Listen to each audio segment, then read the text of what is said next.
This video is brought to you by SCDKey, the best website that you may visit in terms of very affordable deals. And there you are, you may check the Windows 10 Pro, and by using our promo code, ma-avail mo lang siya ng around $14.95 or 700 plus pesos. And yes, there are a lot of payment options using your credit card, debit card, via PayPal account, or if you have a PayPal account like mine, yun yung gagamitin natin. That's it mga kaibigan. Check the description below. May mga links po tayo dyan to go directly sa kanilang website. Welcome sa ating channel mga kaibigan, na nandito tayo ngayon ulit para sa isang PC build, time-lapse, at the same time, overview and review of this Z490 Aorus Master. And yes, we will also feature here the Intel Core i9-10900K, 10900, and the AMD Ryzen 9 for the comparison. Pero on most part of the benchmarks, it will be more on the Intel Core i9-10900. And yes, also with this video, i-feature din natin ang pinakabagong chassis ng Deepcool, the CL500, and yes, that new X fans from Deepcool that comes with this very aggressive performance. Yan din yung mapag-uusapan natin dito sa ating video. And yes, the big thing in here is also about that very specific topic, why I have this Z490 Aorus Master, kung bakit sobrang excited akong pag-usapan siya dito sa ating channel. Kasi mayroon din akong mga share sa inyo, especially pagdating sa history ng Gigabyte, and at the same time with that very revolutionary thing that they have done. Not really that kind of revolutionary, pero something that is not highlighted much, pero I will talk more about that kind of feature na meron itong Z490 Aorus Master. For more videos like this, feel free to subscribe, and yes, let's do this.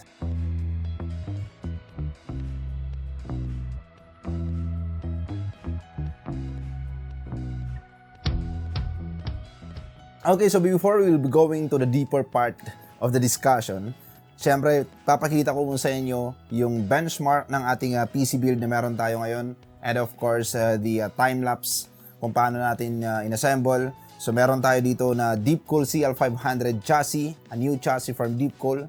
For the first time, they release a chassis na mas focus pagdating sa airflow. They have those mesh front panel chassis, pero this is a bit unusual compared sa mga previous nilang mga design.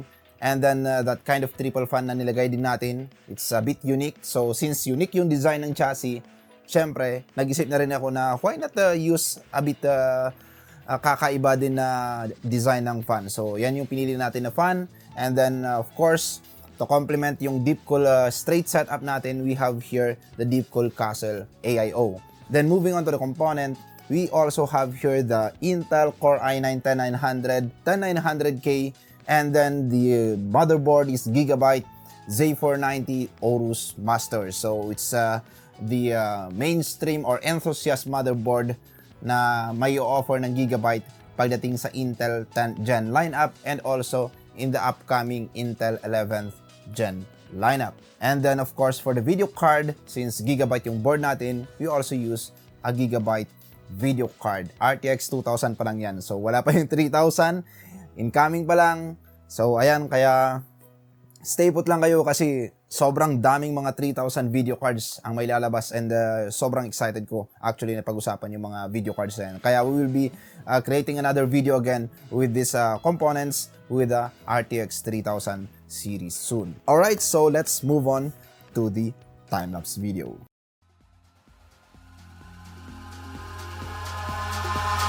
Eyes in the sky, gazing far into the night. I raise my hand to the fire, but it's no use, 'cause you can't stop it from shining through. It's true, baby, let the light shine through. If you believe it's true, baby, won't you let the light shine through for you.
into the night. I raise my hand to the fire, but it's no use, 'cause you can't stop it from shining through.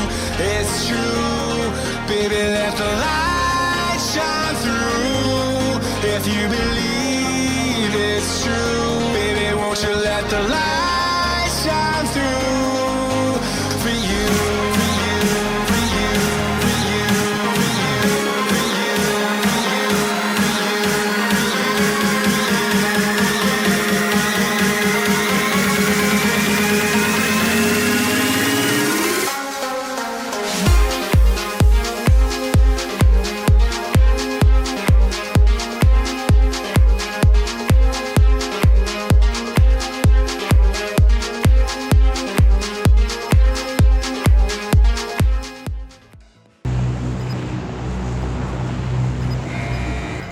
Jump out of the aircraft, soldier.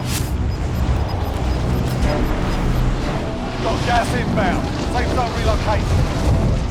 I suggest pulling your chute before you hit the ground. Using your chute lets you glide away from everyone else. But you'll get on the ground late.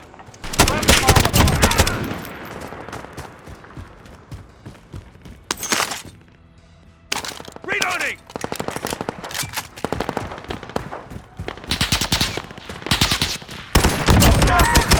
Safe zone relocated. No ammo! Max.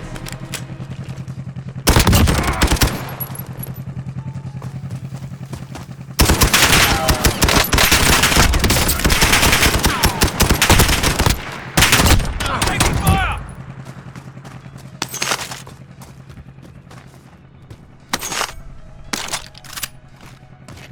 Grab some armor plates. Only 10 remain. You're nearly done.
Estaré aquí toda la noche. ¡Hey! ¡Cuidado, niños!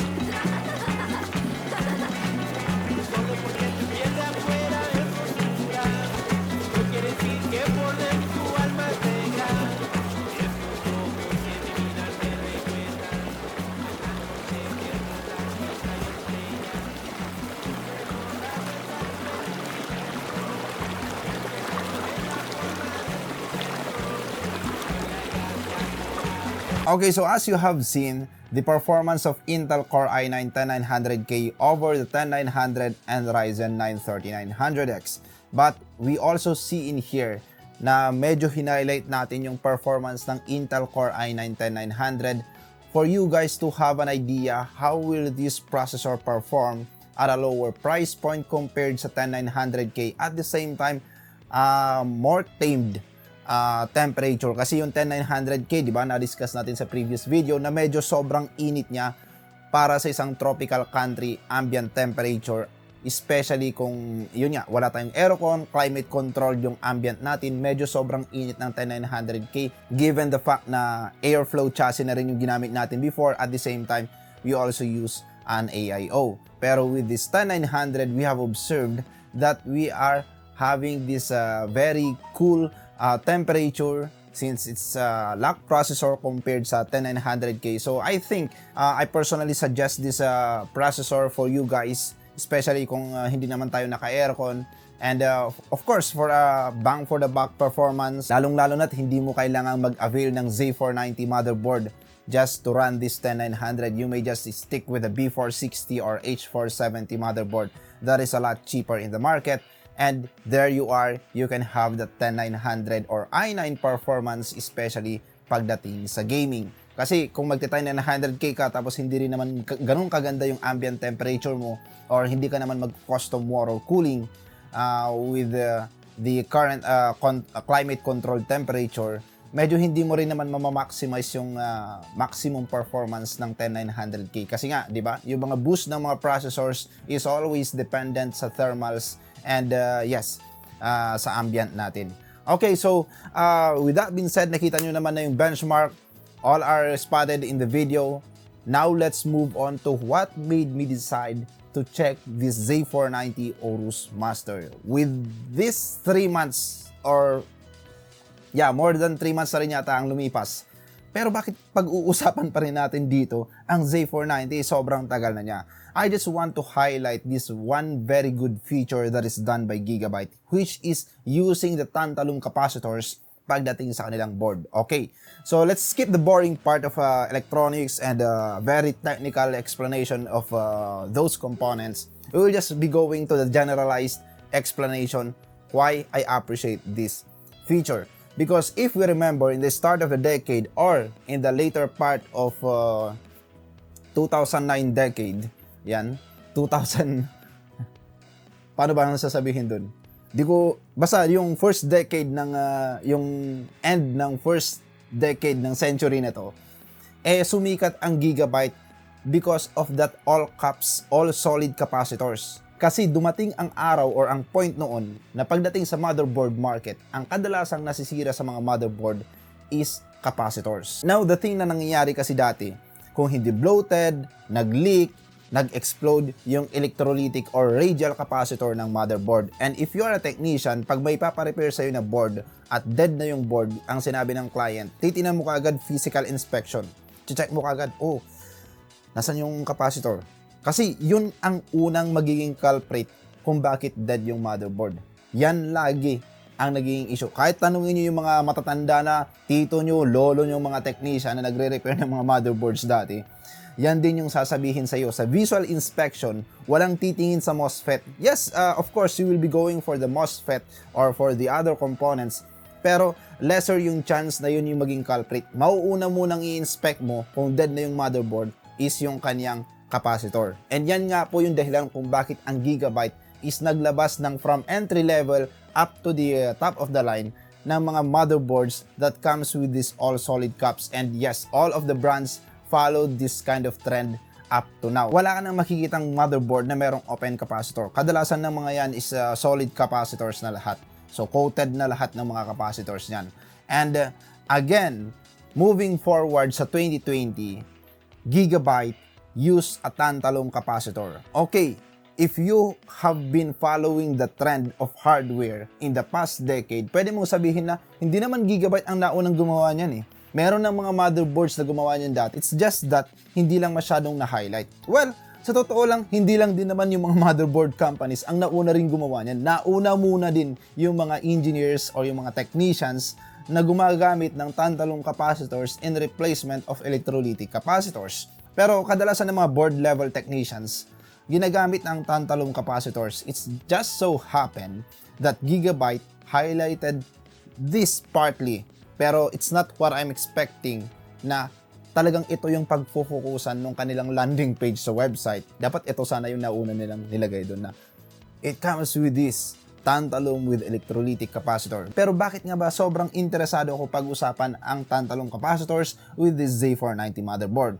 First, unang-una mga kaibigan, Tantalum capacitors will deliver a more purified, mas malinis na kuryente sa ating CPU, sa ating processor. Kasi alam naman natin mga kaibigan that for the processor to run, there should be a specific voltage, current na kailangan maisusupply sa kanya para tumakbo. And if that kind of kuryente na pumasok or load na pumasok sa ating CPU or processor is very unstable, chances is pwedeng mag-shutdown, pwedeng mag-restart, pwedeng mag-blue screen, or any kind of unstable performance ang may experience natin sa ating processor. Now, bakit hindi naman masyadong pinag-uusapan ngayon yung mga bagay-bagay na yan?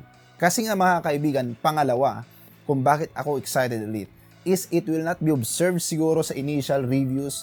You will not observe it kung bagong-bago pa lang yung hardware mo. Kasi electrolytic and tantalum capacitor may just deliver same output initially. Kaya nga hindi ganun ka-significant. Parang almost the same. Though there is an edge para sa tantalum capacitor, pero it will not be a significant thing that can be observed by general users. Pero it will be something significant pagdating ng 5 years, 3 years from now. Kasi ang electrolytic or radial capacitors will deteriorate faster compared sa tantalum capacitors because of their structural designs, because of their component. Mas maganda ang raw materials. Ibig sabihin mga kaibigan, mas magtatagal ang tantalum bukod sa mas stable ang kanyang power delivery. Alright?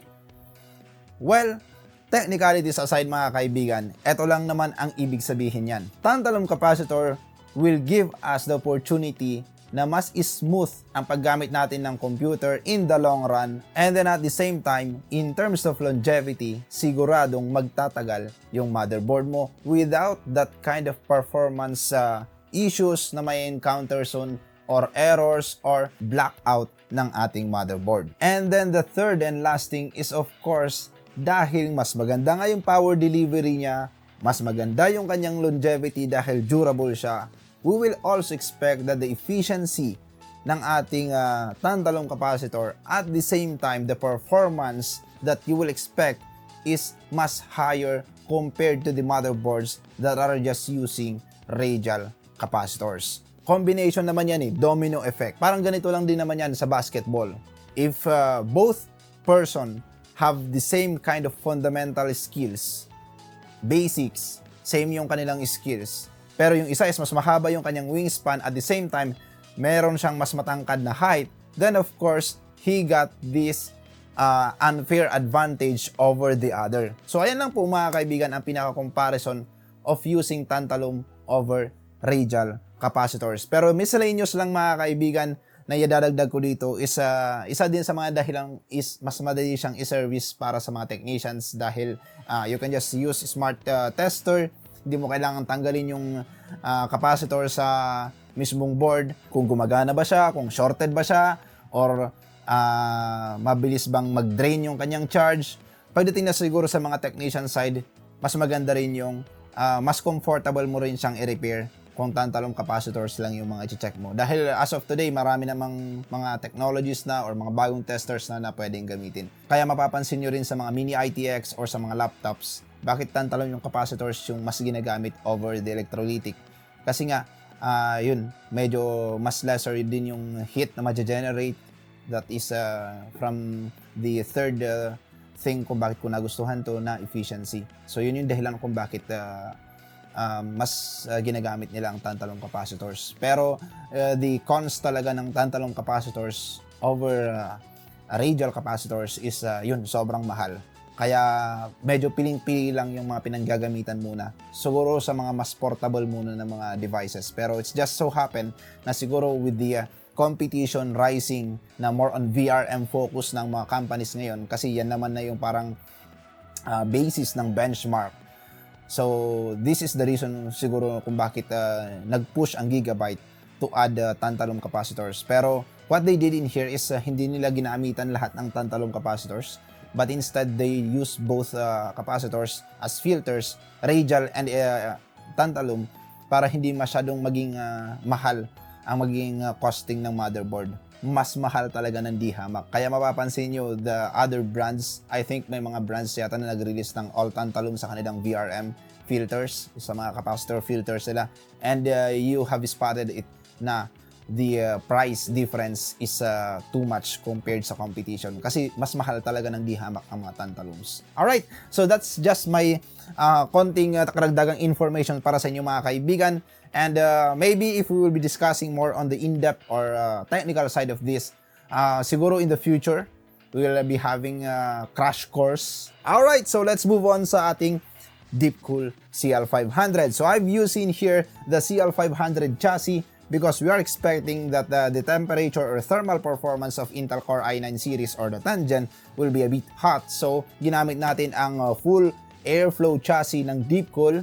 And it comes with this grill design and then the X or MF fans of Deepcool. What I love with these fans is not just the aesthetics but also the aggressive performance as an airflow fan ng ating chassis. And then another thing that I appreciated with this chassis is yung kanyang magnetic side panel. So wala na yung hassle na kailangan mong mag-unscrew and screw, especially dito sa other side. And napakalakas ng kanyang magnet na kaya niyang i-hold yung side panel kahit na medyo umuumbok ng konti yung mga cables sa likod. So it's really something that I didn't see or I didn't expect. Kasi actually nung nakita ko yung magnetic na side panel niya, parang sabi ko, parang baka mamaya aksidente lang ang dadalhin nito sa mga users. Pero it's not what I expected. Talagang sobrang lakas ng magnet na nilagay nila. And then in terms of clearance, we are able to mount 240mm radiator at the top. And then you can also mount 360mm radiator at the front. So meron siyang enough clearance. And then pagdating naman sa kanyang mga cutouts, meron siyang good enough cutouts to route all of the cables from the other side or sa mga power supplies. I really appreciate this cutout sa kanyang PSU shroud para sa yung GPU PCIe cables. Maganda tong ginawa ni Deepcool na to. It's not what I observed on some chassis, pero for the price point of this na naisip talaga nila to, it's a good move done by Deepcool. Sometimes it's overlooked by other brands, pero para sa akin napaka-importante nitong move na laging dapat may cutout para sa pag-route ng mga GPU PCIe cables. And then at the same time, top cover na meron lang siyang push button switch. So ayun, napakadaling i-access. More on the tool-free design ang pinaka main advantage mo pagdating sa CL500 aside from that full airflow na kanyang front panel. Siguro kung meron lang isang bagay na hindi ko masyadong na-appreciate is yung dust filter. Parang it's not good enough. Filter yung nasa kanyang front na pwedeng daanan pa rin ng mga alikabok. Pero yun nga, in terms of performance, wala ka namang hahanapin. Design, airflow, ayan, wala ka namang hahanapin with this CL500 chassis, especially if you will partner it with this kind of fans. So, unique yung design ng chassis, unique din yung fans, so everything will be a bit kakaiba. Ito yung mga build na medyo head turner kasi it's not the usual setup na makikita mo pagdating sa mga computers as of the current trend. Alright, so that's it guys. Thank you so much for dropping by, and for more videos like this, feel free to subscribe. Ayun, tulad niya na sinabi ko sa inyo mga kaibigan, RTX 3000 is here. And yes, a lot of videos ang ilalabas natin in the coming days, especially that meron tayong ilalabas na bagong laptops. Keep posted and have a nice day ahead.